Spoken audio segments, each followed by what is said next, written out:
বাংলাদেশি মুসলিম অনুপ্রবেশকারী নোয়াখালী চলে যা, ভাগো ভাগো ভাগো। বিজেপি এপ্রিল মাসে আসবে, 550 কিলোমিটার বেড়া দেব আর ডিপোর্ট করব। সাতক্ষীরা চলে যা, নোয়াখালী চলে যা, খুলনা চলে যা, যেদিক দিয়ে এসেছিস ওই রাস্তা দিয়ে পালিয়ে যা। যদি আমরা সরকার গঠন করি, ইনশাল্লাহ আমরা সীমান্তবর্তী পুরো এলাকা জুড়ে অনেকে রোড বানায়, আমরা হলো এখানে খাল খনন করবো, যাতে ওই পার থেকে খন্দকের যুদ্ধের মতন যাতে কেউ ওই পার থেকে এই পারে কোনো মাদক বাংলাদেশ আর না পাঠাতে পারে, কারণ যুব সমাজকে নষ্ট না করতে পারে। আপনারা জানেন রিসেন্টলি ভারতের কয়েকটা রাজ্যে বিধানসভা নির্বাচন হয়েছে, তার মধ্যে অন্যতম দুইটি রাজ্য হলো পশ্চিমবঙ্গ এবং আসাম। বাংলাদেশের প্রতিবেশী দুইটি রাজ্যে ক্ষমতা এসেছে ভারতের উগ্র হিন্দুত্ববাদী সংগঠন বিজেপি। রেজাল্ট অ্যানাউন্স হওয়ার পরপরই মুসলিমদের বাড়িঘর দোকানপাটে চলছে লুটপাট, হামলা, ভাঙচুর। মমতার এক যুগের বেশি সময়ের এই দুর্গে আঘাত হানতে পেরেছে এই ঘুষখোর সার্কাস শুভেন্দু অধিকারী।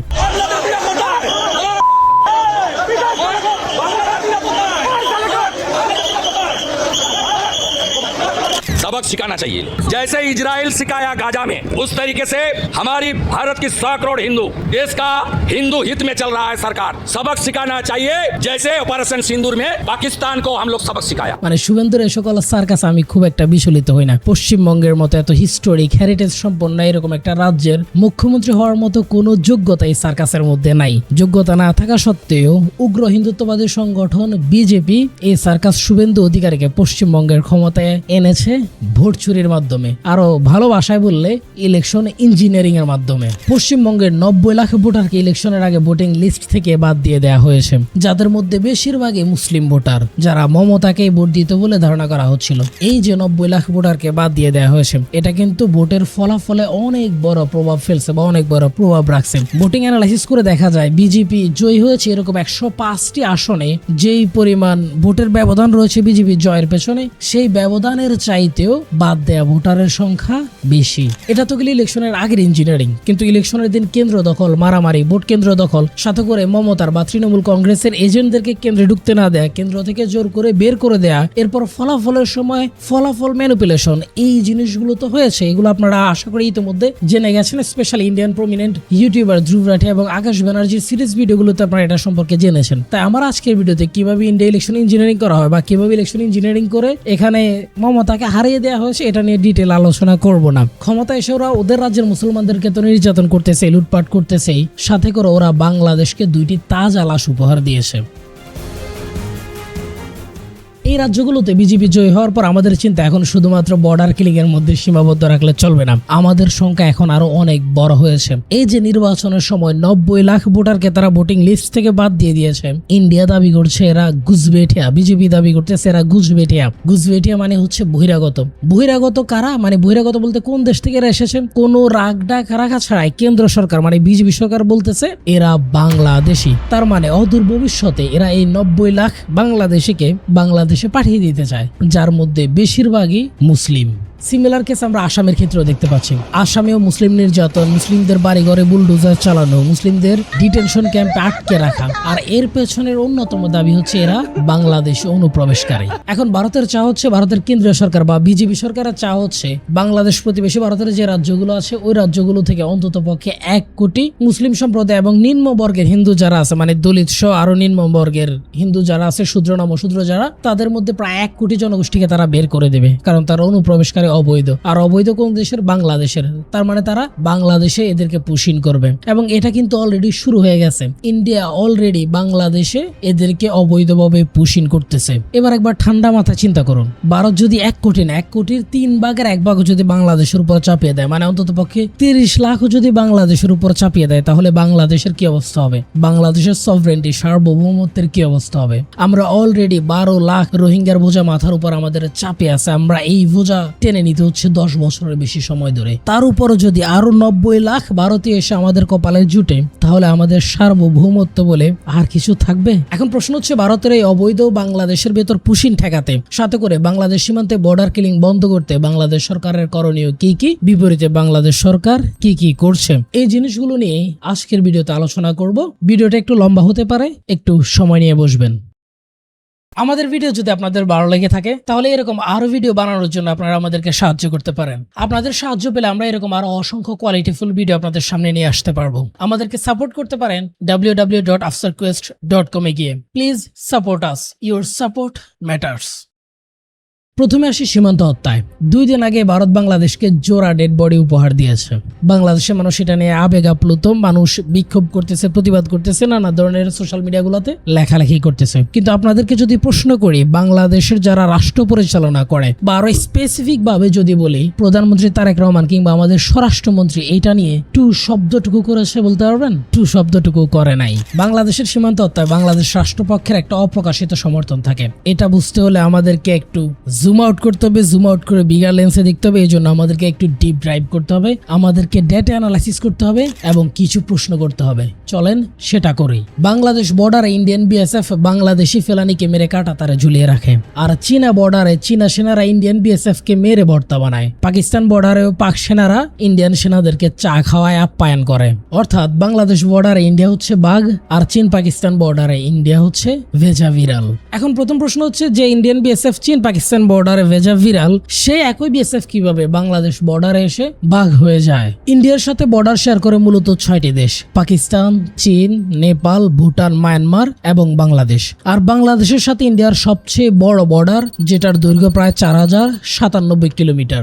দ্বিতীয় পজিশনে আছে চায়না, যাদের বর্ডারের দৈর্ঘ্য 3917 কিলোমিটার প্রায়। 3 নম্বর পজিশনে আছে পাকিস্তান, 3310 কিলোমিটার প্রায়। কিন্তু অদ্ভুত বিষয় হলো, পাকিস্তান বা চীনের মতো শত্রু রাষ্ট্র থাকা সত্ত্বেও ভারতের বিএসএফ এর গুলিতে সবচাইতে বেশি প্রাণহানি ঘটে বন্ধু দাবি করা, তথাকথিত বন্ধু দাবি করা বাংলাদেশ সীমান্তে। গত 6 মাসে বাংলাদেশ ভারত সীমান্তে বিএসএফ অন্তত 20 জন বেসামরিক বাংলাদেশিকে হত্যা করেছে। পাকিস্তান সীমান্তে যেটা 0, চীন সীমান্তে 0, কিন্তু বাংলাদেশ নাকি বন্ধু রাষ্ট্র। এবার সময়টা আরেকটু বাড়ি, আমরা যদি গত 10 বছরের তথ্য হিসাব করি, তাহলে 2013 থেকে 2023 এই 10 বছরে অন্তত 332 জন বাংলাদেশি বেসামরিক বাংলাদেশি নাগরিককে হত্যা করেছে। অর্থাৎ বছরে অন্তত 30 জন। গ্রাফটা দেখলে আপনারা হত্যার সংখ্যা বুঝতে পারতেছেন। এবার আসেন ইন্ডিয়া পাকিস্তান সীমান্তে। গত 10 বছরে ইন্ডিয়া পাকিস্তান সীমান্তে পাকিস্তানের নাগরিক নিহত হয়েছে 10 থেকে 15 জন। উল্টো দিকে ইন্ডিয়ান নিহত হয়েছে 15 থেকে 20 জন। আর এদের মধ্যে বেশিরভাগই সামরিক নাগরিক, বেসামরিক না। আর ইন্ডিয়া পাকিস্তান সীমান্তে সিভিলিয়ানের চাইতে সামরিক গোলাগুলিতে সামরিক সদস্য নিহত হয় বেশি। এবার আসেন চীন সীমান্তে। চীন সীমান্তে বেসামরিক নাগরিক নিহতের সংখ্যা 0। সামরিক ক্ষতির 2 দেশের মিলিয়ে সর্বোচ্চ 3 থেকে 4 জনের মতো হতে পারে। একইভাবে নেপাল ভুটানের ক্ষেত্রে গত 10 বছর নিহতের সংখ্যা, বেসামরিক নাগরিকের নিহতের সংখ্যা 0। এবার কম্পেয়ার করুন, কোথায় 312 জন আর কোথায় মাত্র 10 থেকে 15 জন আর কোথায় 0। এই ডেটা দেখানোর পরেও, এই তথ্যপাত্র তুলে ধরার পরেও ইন্ডিয়ার দালালরা এখনো বলবে ইন্ডিয়া বাংলাদেশের সবচাইতে বড় বন্ধু। কেমন বন্ধু আমি জানি না, এটা কেমন বন্ধুর রূপ। আপনাদেরকে আরো একটা গ্রাফ দেখাই। এই গ্রাফটা দেখেন, ইন্ডিয়ার সকল প্রতিবেশীদের বর্ডারে বছরের হত্যার গ্রাফটা বাংলাদেশের ধারে কাছেও নাই।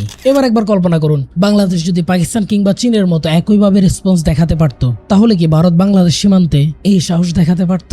কিন্তু কি দিয়ে রেসপন্স করবে? নতজানু পররাষ্ট্রনীতি দিয়ে। বাংলাদেশে গত 50 বছরে 55 বছরে যারা ক্ষমতা ছিল, তার মধ্যে 30 বছর বেশি সময় ধরে ক্ষমতা ছিল ভারতীয় পাপেট। এখন যারা ক্ষমতায় আছে তারাও ভারতের কাছে নতজানু পররাষ্ট্রনীতি বা নতজানু স্ট্র্যাটেজি নিয়ে আছে। এখন আপনি হয়তো আর্গুয়েবলি কমেন্ট করতে পারেন বা বলতে পারেন, আমরা কিভাবে পাকিস্তান চীনের মতো রেসপন্স দেখাবো? আমাদের কি ওদের মতো মিলিটারি পাওয়ার আছে? আমাদের কি ওদের মতো ফায়ার পাওয়ার আছে? ঠিক এই প্রশ্নের সাপেক্ষে আমি যদি আপনাকে প্রশ্ন করি, আমাদের ধারে কাছে আমাদের যে মিলিটারি পাওয়ার, তার ধারে কাছে নেপাল ভুটান নাই, কিন্তু নেপাল সীমান্তে কিংবা ভুটান সীমান্তে গত 10 বছরে 0 সিভিলিয়ান কিলিং কেন? এখানে 2টা ইন্টারেস্টিং ফ্যাক্ট আছে। প্রথমত, বাংলাদেশের 90% মুসলমান, আর ভারতে এখন যারা ক্ষমতায় আসে তারা সেকুলার না, তারা উগ্র হিন্দুত্ববাদী আইডিওলজিতে বিশ্বাসী। তাদের মুসলিমদের প্রতি ব্যাপক বিদ্বেষ রয়েছে এবং তাদের রাজনৈতিক একটা এজেন্ডাই হচ্ছে মুসলিম খেদানো, হিন্দুরা খাতরায়, কাদের কারণে খাতরায়? মুসলমানদের প্রতি খাতরায়। সো বাংলাদেশের এই যে মুসলিম সম্প্রদায়, এই মুসলিম সম্প্রদায়ের প্রতি তাদের আলাদা একটা রাগ আছে এবং তারা জানে বাংলাদেশের এই যে 90% মুসলিম সম্প্রদায়, বাংলাদেশের পলিসি লেভেলে যারা আছে তাদের অতটা ভারত বিদ্বেষ না থাকলে, তারা ভারতের প্রতি দাসত্ব দেখালেও বাংলাদেশের সাধারণ আমজনতা যারা আছে তারা কিন্তু প্রচুর পরিমাণে ভারত বিদ্বেষী। এই জন্য এই একটা কারণে ভারত কিন্তু রিলিজিয়াস পার্সপেক্টিভ থেকেও বাংলাদেশের এগেনস্টে এরকম অপারেশন চালায়। আপনি হয়তো এটা স্বীকার করতে চাইবেন না বা মানতে চাইবেন, এটাকে খোরা যুক্তি মনে করবেন, কিন্তু আপনি যখন নেপাল কিংবা ভুটানের সীমান্তের দিকে তাকাবেন তখন কিন্তু সেটার একটা যথেষ্ট প্রমাণ পাওয়া যায়। নেপাল এবং ভুটানে যেহেতু মুসলিম না, ওরা হিন্দু এবং বৌদ্ধ সম্প্রদায় সম্প্রদায়ের, এই জন্য ওই সীমান্তগুলোতে অত কিলিং হয় না এবং ওদের সাথে কিন্তু বর্ডারও খোলা, ওরা কিন্তু ওপেন চলাচল করে। সো ইভেন আপনি ইন্ডিয়ান অ্যানালিস্ট যারা আছে, যারা মানে একটু হিন্দুত্ববাদী বিশ্লেষক টিভি চ্যানেলগুলোতে বিভিন্ন আলোচনা করে, ওদের আলোচনাগুলো কমেন্টস গুলো দেখলে আপনি বুঝতে পারবেন ওদের কি পরিমাণ ক্ষোভ ঘৃণা বাংলাদেশি মুসলিমদের প্রতি রয়েছে। নেপাল কিংবা ভুটানের কাছেও কিন্তু চীন কিংবা পাকিস্তানের মতো মিলিটারি বা ফায়ার পাওয়ার নাই, তারপর ওদের বর্ডারে জিরো। সো বাংলাদেশের ক্ষেত্রে রিলিজিয়ন একটা ফ্যাক্ট, এটা আপনি বিলিভ করেন আর না করেন। দ্বিতীয় ম্যাটার হলো বাংলাদেশ নামক রাষ্ট্রকে ভারত স্বীকারই করে না। ভারতের একদম বাচ্চা লেভেল থেকে টপ লেভেল পর্যন্ত সবাই মনে করে বাংলাদেশ নামক রাষ্ট্রটা ভারতের দান। সো ভারতের সকল রাইট আছে বাংলাদেশের উপর যে কোনো অপারেশন করার বা ইভেন বাংলাদেশকেও দখল করে ফেলার। उसको 50 किलोमीटर हो जाए बांग्लादेश हमारा है, बांग्लादेश पूरा भी ले लें तो कोई अपराध नहीं होगा। ये बात तो हम लोग मंदिर मस्जिद में कह सकते हैं, कसम खा के कह सकते हैं हमारा जमीन है। था अब तो एक स्वतंत्र देश है, वो अलग है, अब थोड़ी अब अलग पहले कर सकते थे। दादा हैं हम लोग बांग्लादेश, बाप है पाकिस्तान के, तो दादा बूढ़ा हो जाता है तो क्या अपना हक खो देता है? সো এই দুটা ফ্যাক্টর হলো সাইকোলজিক্যাল, মনস্তাত্ত্বিক, যেটা খালি চোখে দেখা যায় না, আবার আপনি ইগনোরও করতে পারবেন না। সাথে আরেকটা তথ্য অ্যাড করে দিয়ে ভারত পাকিস্তান সীমান্তে প্রতি বছর গোলাগুলিতে 1-এর অধিক ভারতীয় জওয়ান মারা যায়। কিন্তু বিপরীত সাইডে আপনি যদি বাংলাদেশ ভারত সীমান্তের দিকে তাকান, তাহলে বাংলাদেশ ভারত সীমান্তে বাংলাদেশ বিজেপির গুলিতে ভারতীয় বিএসএফ নিহত হওয়ার সংখ্যা প্রায় শূন্য বললেই চলে। অন্যদিকে বাংলাদেশ বর্ডার গার্ড মানে বিজেপি ভারতীয় বিএসএফ এর গুলিতে নিহত হচ্ছে আমরা এরকম খবর হর হামেশাই দেখে থাকি। কিন্তু প্রশ্ন হচ্ছে বাংলাদেশ বর্ডার কিভাবে ভারতীয় বাহিনী একের পর এক এইভাবে বাংলাদেশিদেরকে হত্যা করে? বাংলাদেশি বর্ডার গার্ড বিজেপি তখন কি করে? বিজেপি কেন এই হত্যাগুলো আটকাতে পারে না বা বিজেপি কেন এগুলোর এগেইনস্টে প্রতিরোধ করতে পারে না? এটা বোঝার জন্য আমাদেরকে বাংলাদেশ ইন্ডিয়া বর্ডার বুঝতে হবে। যারা কোনোদিন সীমান্তের আশেপাশে যান নাই তাদের জন্য বাংলাদেশ ইন্ডিয়া বর্ডার বোঝাটা খুবই জরুরি। বাংলাদেশ ভারত সীমান্তের দৈর্ঘ্য প্রায় 4097 কিলোমিটার, এর মধ্যে প্রায় 3240 কিলোমিটার তার কাটার বেড়া দেয়া, বা বলা যায় সীমান্তের 80% ইন্ডিয়া তার কাটার বেড়া দিয়ে রেখেছে। সবচেয়ে বড় অংশ খোলা ছিল পশ্চিমবঙ্গের সাইডে। শুভেন্দু অধিকারী আসার পর বলছে 45 দিনের মধ্যে তার কাটার বেড়া দেবে বিএসএফ, সে অনুমোদন সে নিয়েছে। এই কাটা তার বেড়াটা ইন্ডিয়া কোথায় দেয়? আমরা যদি মনে করি মাঝখানের এই দাগটি হলো দুই দেশের সীমান্ত বা 0 পয়েন্ট, ইন্ডিয়া এই 0 পয়েন্ট থেকে অন্তত 150 গজ তাদের দিকে ভেতরে কাটা তার বেড়া দেয়। আবার বাংলাদেশ যদি বেড়া দিতে চায় তাহলে বাংলাদেশকে একইভাবে অন্তত 150 গজ নিজেদের দেশের ভিতরের দিকে বেড়া দিতে হবে। সো এই যে এই মাঝখানের 300 গজ, এটা হলো নো ম্যানস ল্যান্ড, অর্থাৎ এটা কোনো দেশের নয়, এটা হচ্ছে একটা আন্তর্জাতিক সীমানা। যারা কখনো বাংলাদেশ ইন্ডিয়া বর্ডারে গিয়েছেন, বাংলাদেশ ইন্ডিয়ার সীমান্তে এরকম ছোট ছোট সীমান্ত পিলার দেখা যায়। সীমান্ত পিলারের 150 গজ বাইরের দিকে অর্থাৎ ইন্ডিয়ার দিকে ইন্ডিয়া কাঁটাতার দিয়ে থাকে। আর সমস্যাটা লাগে এই জায়গায়, বাংলাদেশের এই সাইডে, বাংলাদেশের ভেতরের সাইডে যেহেতু কোনো কাঁটাতারের বেড়া নাই, বাংলাদেশের মানুষ নো ম্যানস ল্যান্ডে বাংলাদেশের অংশে কৃষিকাজ করে, ধান লাগায়, ধান চাষ করে, গরু ছাগল চড়ায়, নানা ধরনের গরু ছাগল বেঁধে রাখে। সমস্যাটা হলো ওদের অংশে যেহেতু নো ম্যানস ল্যান্ডের 150 গজ ভেতরে, মানে ওদের অংশে কাঁটাতারে বেড়া দেয়া আছে, ওদের মানুষ স্বাভাবিকভাবে কাঁটাতার পার করে এই নো ম্যানস ল্যান্ডের অংশে আসতে পারে না, বা ওদের গরু ছাগলও কাঁটাতার ভেদ করে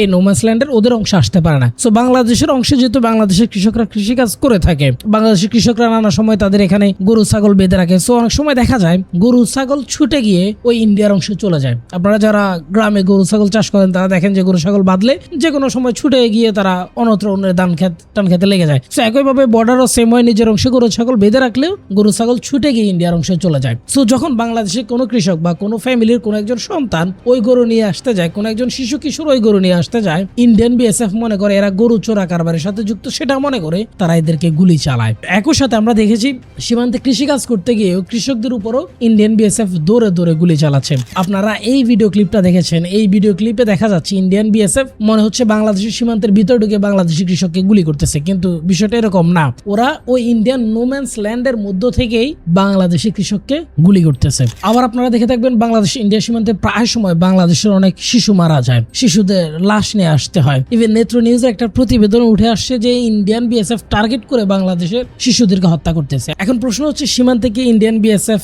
লিথেল ওয়েপন বা মরণঘাতী মরণাস্ত্র ইউজ করতে পারে? সোজা উত্তর হচ্ছে না। সীমান্তে লিথেল ওয়েপন আন্তর্জাতিক মানব মানবাধিকার বিরোধী, আন্তর্জাতিক আইন বিরোধী, আন্তর্জাতিক সীমান্ত আইন বিরোধী। তাহলে সম্পূরক প্রশ্ন দাঁড়ায়, ইন্ডিয়ান বিএসএফ কিভাবে বাংলাদেশ বর্ডারে লিথাল ওয়েপন ইউজ করে?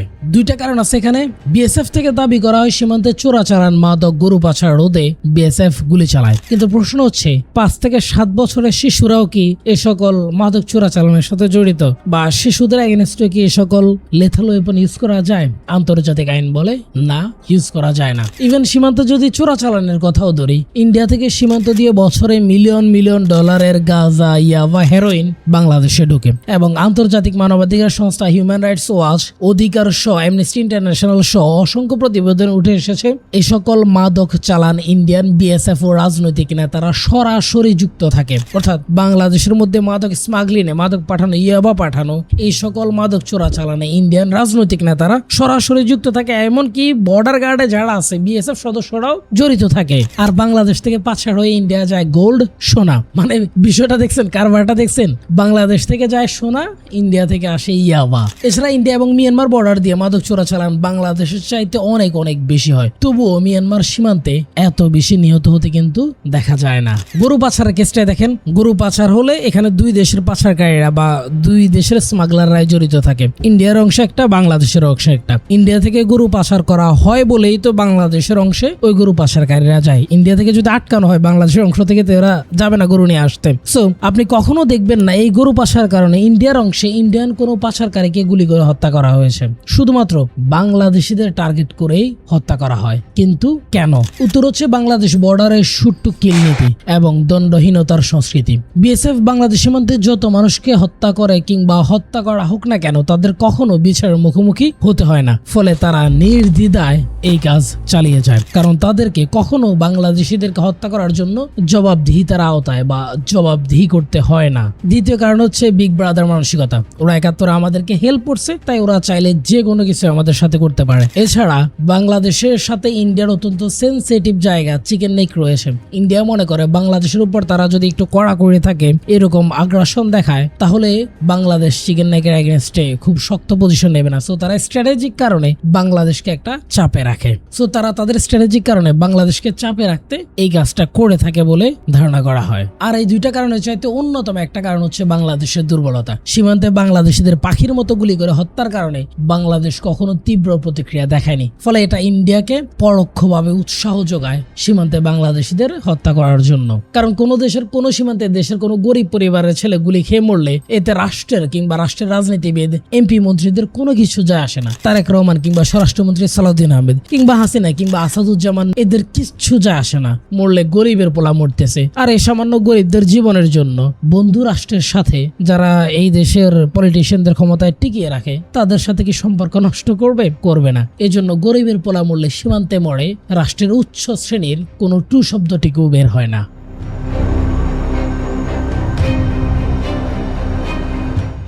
2014 সালে ইন্ডিয়ার ক্ষমতায় মোদি আসার পর ইন্ডিয়াকে হিন্দু রাষ্ট্র বানানোর জন্য ইন্ডিয়া থেকে মুসলিম খেদাও মিশনে নেমেছে মোদি। এর মধ্যে বিতর্কিত সিএ, এনআরসি নামক অবৈধ আইন করে মুসলিমদের নাগরিকত্বই অস্বীকার করা হয়েছে। এবার পশ্চিমবঙ্গের বিধানসভা নির্বাচনের আগে স্পেশাল ইন্টেন্সিভ রিভিশন বা এসআইআর করে 90 লাখ ভোটার বাদ দিয়েছে। দাবি করেছে এরা বহিরাগত। বহিরাগত মানে সরাসরি বলেছে এরা বাংলাদেশি। সিমিলার অবস্থা পার্শ্ববর্তী আরেক রাজ্য আসামের ক্ষেত্রেও মুসলিম দেখে দেখে নির্যাতন করতেছে, মুসলিমদের বাড়িঘরে বুলডোজার চালাচ্ছে, ভোটাধিকার থেকে বঞ্চিত করেছে। এর আগে তো 19 লাখ নাগরিকের নামই বাদ দিয়ে দিয়েছে নাগরিক তালিকা থেকে। এবার একবার ঠান্ডা মাথায় চিন্তা করুন, পশ্চিমবঙ্গের 90 লাখ, আসামের 19 লাখ, সাথে করে নির্বাচনের সময় তো আরো বাদ দিয়েছে, বা ধরলাম 19 লাখই। এই টোটাল 1,10,00,000 নাগরিককে ইন্ডিয়া যদি বাংলাদেশের দিকে পুশিং করতে থাকে, তাহলে বাংলাদেশের সার্বভৌমত্ব বলে কি আর কিছু থাকবে? ইভেন ইন্ডিয়া যে বাংলাদেশের দিকে পুশিং করবে এটা আর কোনো হাইপোথিসিস না। ইন্ডিয়া অলরেডি পুশিং করা শুরু করেছে। বাংলাদেশ সীমান্ত দিয়ে পুশিং অব্যাহত রেখেছে ভারত। এ মাসে এখন পর্যন্ত দেশের বিভিন্ন সীমান্ত দিয়ে 469 জনকে পুশিং করেছে দেশটি। এর মধ্যে 1 থেকে 26 মে পর্যন্ত 301 জনকে, শুধু 27 মে একদিনেই দেশের 5টি সীমান্ত দিয়ে পুশিং করেছে 168 জনকে। জাস্ট দুই একটা নিউজ দেখাই। বাংলাদেশ সরকারি সংবাদ সংস্থা বাসসের প্রতিবেদন, সীমান্ত দিয়ে বাংলাদেশে 202 জনকে পুশিং করেছে বিএসএফ। বিবিসি বাংলার প্রতিবেদন, আসাম থেকে 3 মাসেই 2000 জনকে পুশিং করা হয়েছে। গুজরাট থেকে ধরে এনে 22 জনকে বাংলাদেশে পুশিং। 2 সীমান্ত দিয়ে আরো 60 জনকে পুশিং করল করলো বিএসএফ। বণিক বার্তা, সীমান্তে দিনে গড়ে 44 জনকে পুশিন। তাহলে চিন্তা করুন, যদি দিনে 44 জনকে পাঠায় তাহলে বছরে কতজন আসবে? আগামী 10 থেকে 15 বছরে কতজন বাংলাদেশে পুশিন করতে পারে? তার মানে দেখেন, উগ্র হিন্দুত্ববাদী বিজেপির যে পরিকল্পনা, তারা যে বহিরাগত দাবি করতেছে বা তারা যে মুসলিম খেদাও এবং নিম্নবর্গের হিন্দু মানে দলিত গোষ্ঠীদেরকে খেদাও এই পরিকল্পনা নিয়ে সেটা কিন্তু অলরেডি তারা বাস্তবায়ন শুরু করে দিয়েছে এবং তারা এই খেদাও পরিকল্পনা বাস্তবায়নের জন্য বাংলাদেশকে বেছে নিয়েছে। ইভেন বাংলাদেশে অলরেডি তারা পুশিন করতে শুরু করেছে। আর আমি যেই কয়টা নিউজ দেখিয়েছি এই প্রত্যেকটা নিউজই কিন্তু 25 সালের, যখন পশ্চিমবঙ্গের ক্ষমতায় ছিল মমতা ব্যানার্জি, আর এখন ক্ষমতায় তো পশ্চিমবঙ্গে বা আসাম অঞ্চলে ক্ষমতায় এসেছে কে? উগ্র হিন্দুত্ববাদী সংগঠন বিজেপি। তো এই বিজেপির ক্ষমতায় সামনের দিনগুলোতে বাংলাদেশের জন্য কি ভয়াবহ প্রেশার আসবে, যারা অলরেডি ক্ষমতা নেওয়ার সাথে সাথেই মুসলিমদের বাড়ি ঘরে বুলডোজার চালাচ্ছে। তো এই চাপটার সামনে আরো কত বাড়বে আপনি একবার চিন্তা করুন, এবং এটা আমাদের সার্বভৌমত্বের জন্য সামনের দিনগুলোতে কত বড় হুমকি হয়ে দাঁড়াচ্ছে। কিন্তু প্রশ্ন হচ্ছে, হিন্দুত্ববাদী বিজেপির এই ঘৃণ্য পরিকল্পনা কিংবা বাংলাদেশের উপর যে প্রেশারটা আসতেছে, এই প্রেশার ঠেকানোর জন্য বাংলাদেশ কি পরিকল্পনা নিয়েছে? উত্তর হচ্ছে, কোনো পরিকল্পনাই নেয় নাই।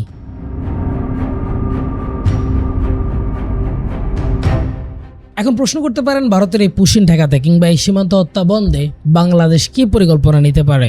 সলিউশন কি? বাংলাদেশ ইন্ডিয়া বর্ডারে বাংলাদেশের স্পষ্ট দুর্বলতা এবং কূটনৈতিক ব্যর্থতা লক্ষ্য করা যায়। প্রথমত বাংলাদেশকে এটা অ্যাকনোলজ করে নিতে হবে, বাংলাদেশকে এটা স্বীকার করে নিতে হবে এবং একটা কঠিন সমস্যা হিসাবে চিহ্নিত করতে হবে যে বাংলাদেশ সীমান্তে এই যে ভারতীয় বাহিনী সীমান্ত হত্যা করতেছে, বাংলাদেশ এটাকে কখনো অ্যাকনোলজ করে না। এই সীমান্ত হত্যাটা বাংলাদেশের একটা অন্যতম সমস্যা। বাংলাদেশ এটাকে সবসময় একটা বিচ্ছিন্ন ঘটনা বলে বা দুর্ঘটনা বলে এড়ায় যায়। আপনি এই যে ইরান আমেরিকা যে যুদ্ধ হচ্ছে, এই ইরান আমেরিকা যুদ্ধে তত পরিমাণ মানুষ নিহত হয় নাই। গত 50 বছরের সীমান্তে কোনো যুদ্ধ ছাড়াই ভারত বাংলাদেশের যত নাগরিককে হত্যা করেছে। কুড ইউ বিলিভ ইট?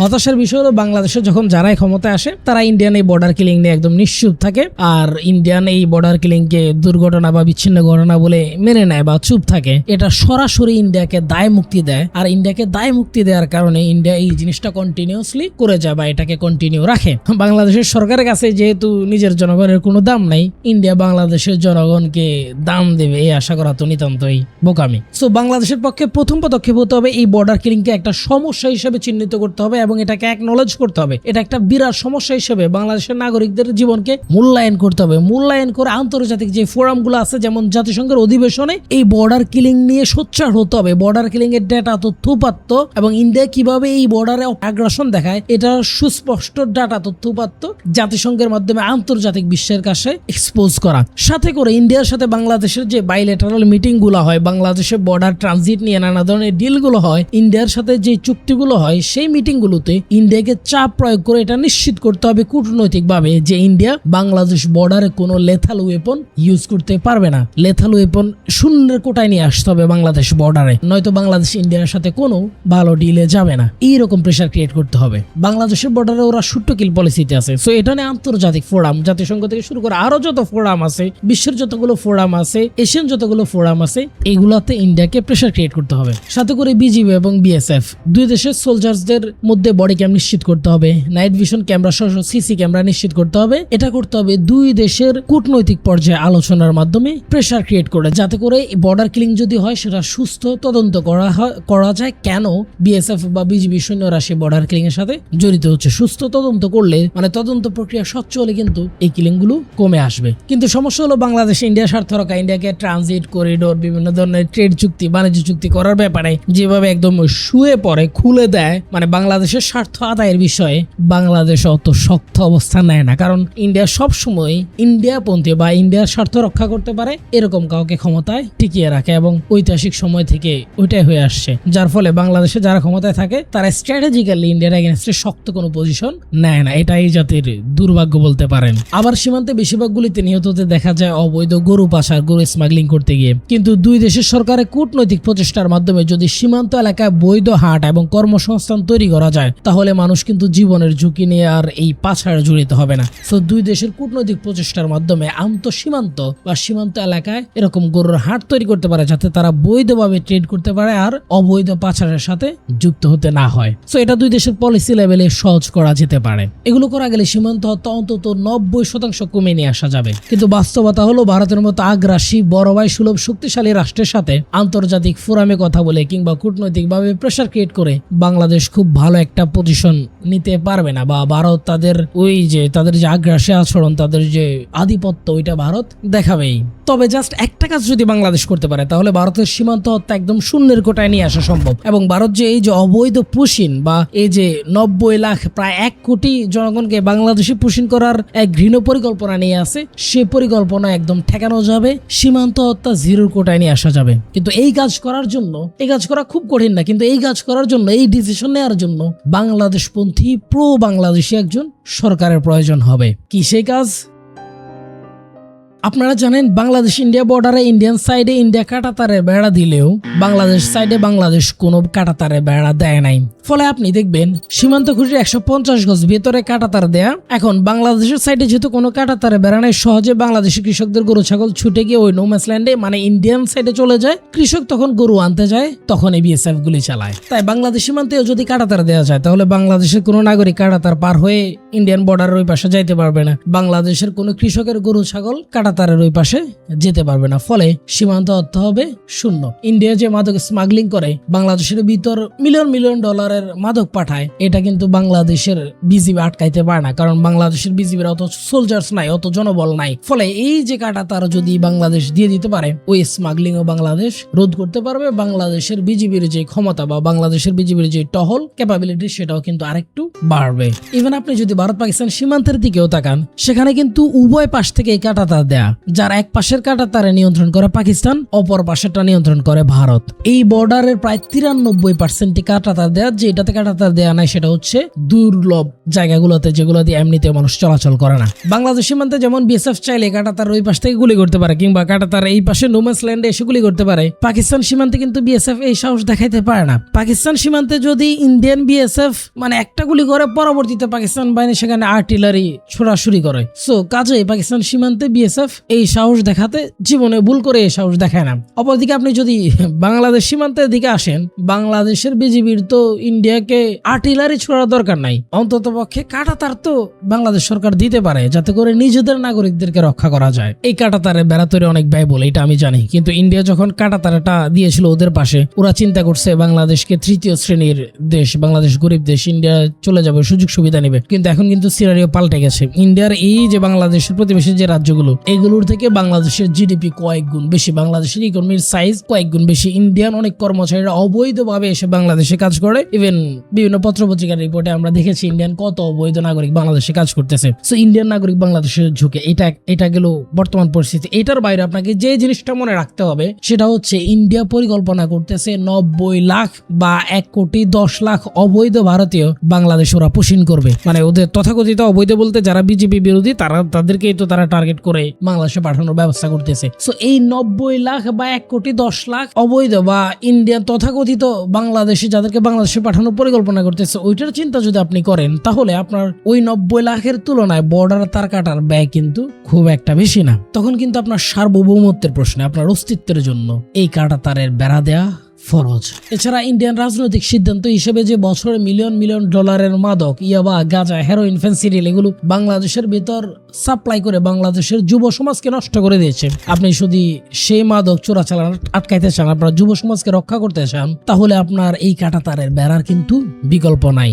90 লাখ ভারতীয় যে পুশিন, সেটা ঠেকানোর জন্য আপনার এই কাঁটাতারের বিকল্প নাই। আপনার ভারতের সীমান্ত হত্যা জিরোতে নিয়ে আসার জন্য এই কাঁটাতারের বিকল্প নাই। সো এটার একমাত্র সলিউশন হচ্ছে একটু ব্যয়বহুল হলেও কাঁটাতার। এটা হয়তো আপনি 1 বছর over the year, over the night আপনি করে ফেলতে পারবেন না, কিন্তু অন্তত পক্ষে একটা তো পরিকল্পনা নেওয়া যায় যে আমরা আগামী 10 বছর, 15 বছর, 20 বছরের মধ্যে এটা সম্পন্ন করব। এবং যে পরিমাণ টাকা পাচার হয় ভাই বাংলাদেশ থেকে, গত 15 বছরে 234 বিলিয়ন পাচার হয়েছে। আর এই কাঁটাতারে বেড়া দিতে $1 বিলিয়ন লাগবে না, বা সর্বোচ্চ $2 বিলিয়ন লাগতে পারে। তো 234 বিলিয়ন কোথায় আর কোথায় 2 বিলিয়ন? তো টাকা পাচার না করে অন্তত সভরেন্টির প্রশ্নে দেশ থাকলে তো আপনি ক্ষমতায় থাকবেন রে ভাই সবরেন্টির প্রশ্নে এই কাজটা করা যেতে পারে। এছাড়া চলমান ভারতের অবৈধ পুশিং ঠেকাতে আমাদের বিজিবি যে সদস্য আছে সেই বিজিবি সদস্যদের জনবল বাড়ানো যেতে পারে, বিজিবি সদস্যদের হাতে সেই পরিমাণ আধুনিক অস্ত্র সরবরাহ করা যেতে পারে। অন্ততপক্ষে ইন্ডিয়ান বিএসএফ এর হাতে যে গ্রেডের অস্ত্র আছে অন্ততপক্ষে সেই গ্রেডের অস্ত্র আমাদের সদস্যদের হাতে, আমাদের বিজিবি বর্ডার গার্ডদের হাতে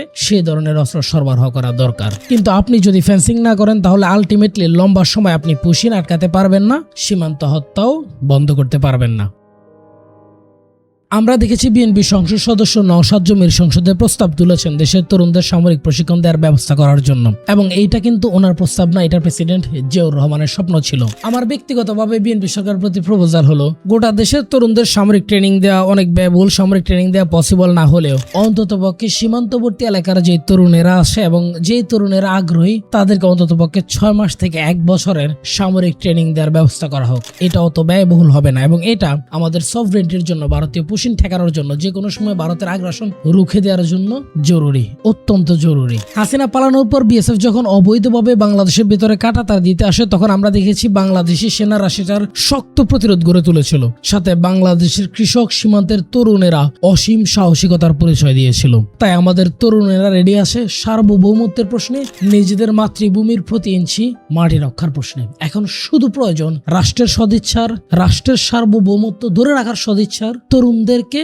সেভাবে প্রস্তুত করার। কিন্তু সমস্যা হলো আমরা এই দেশের তরুণেরা বা এই দেশের সাধারণ আপামর জনগণ এই দেশের সার্বভৌমত্ব নিয়ে, এই দেশের প্রতি ইঞ্চি মাটি ধরে রাখা নিয়ে যেই পরিমাণ চিন্তা করে, তারা যদি 100 ভাগের অন্তত পক্ষে 10 ভাগ চিন্তা এই দেশের পলিসি লেভেলে বা এই দেশের ক্ষমতায় যারা আছে তারা চিন্তা করতো, তাহলে ভারত যে পরিমাণ আগ্রাসন বাংলাদেশের সাধারণ মানুষের সাথে দেখায় বা বাংলাদেশের সাথে দেখায়, ওই আগ্রাসন ভারত দেখানো তো দূরে থাক, বাংলাদেশের ধারে কাছেও গেসার চিন্তা করতো না। ইউনূস আমলে আমরা তার প্রমাণ দেখেছি। বিএসএফ সেনা বাংলাদেশের বিজিবির পা ধরে আব্বা আব্বা ডাকতেছে নিজেকে বাঁচানোর জন্য, সেভ করার জন্য। এখন আবার সেই বিএসএফ, মানে যে বিএসএফ ইউনূস আমলে বেজা বিড়াল হয়েছিল, সেই বিএসএফ এখন আবার বাঘ হয়ে উঠেছে। পরিশেষে বলতে চাই, মা, মাটি, দেশকে ভালোবাসুন। আর যদি সম্ভব হয় আমাদেরকে 2-1 টাকা করে হলেও ডোনেট করুন, যাতে করে আমরা দেশি এবং বিদেশি সকল আগ্রাসনের এগেইনস্টে কথা বলে যেতে পারে। এই কাজগুলো আপনাদের সামনে তুলে ধরে নিয়ে আসতে পারি, যাতে করে অর্থের অভাবে আমাদের এই আগ্রাসনের বিরুদ্ধে কথা বলা, অর্থের অভাবে আমাদের এই কাজগুলো বন্ধ না হয়ে যায়। আপনাদের সাহায্য একান্ত জরুরি। সো প্লিজ সম্ভব হলে আমাদেরকে ডোনেট করুন। ধন্যবাদ সবাইকে। আল্লাহ হাফেজ।